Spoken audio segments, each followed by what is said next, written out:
As the Godfather once told us, keep your friends close and your enemies closer. And that seemed to be the case last week in Las Vegas, where hackers and government security experts mingled at a couple of hacking conferences there.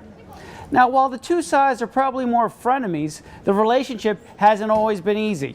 Here to talk about is Wall Street Journal tech security reporter Danny Yadron in San Francisco. Danny, how you doing? Good, thanks for having me.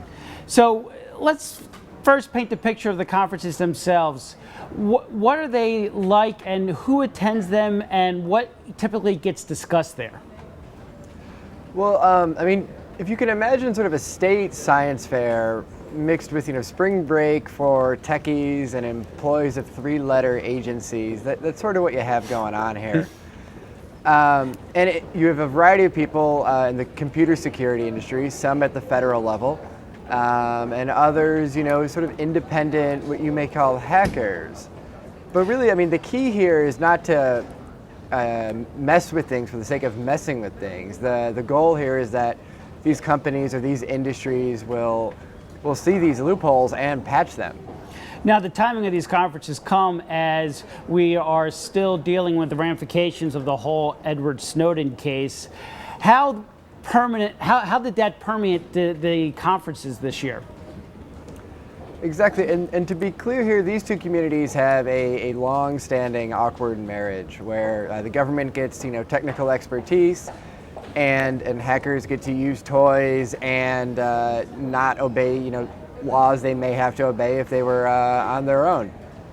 But at the same time, I mean, people at these conferences, vast majority, I'd have to say, are very uncomfortable with the things we've been reading about in the paper for the past 2 months.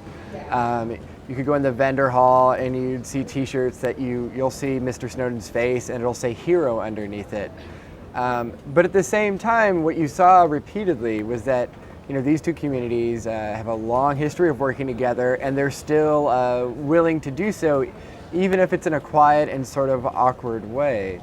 At DEF CON, which is definitely more of the mischievous of the two hacker conferences, you'd see, I didn't see this, but people from the NSA or the FBI were known to go back and you trade a challenge coin for a conference shot glass or something like that.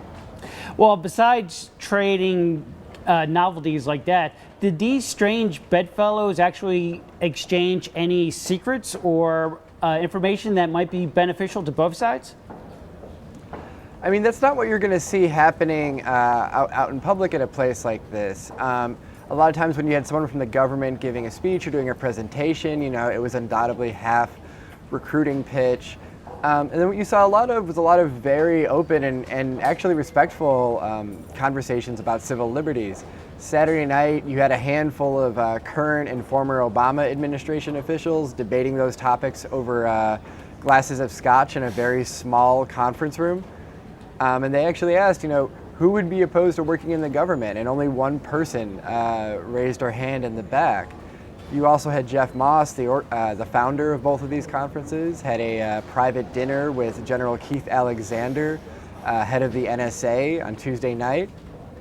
And there's many examples like this. So do you sense that the relationship between the two remains heated? Is it thawing, or is it still the same where they're a bit leery of each other?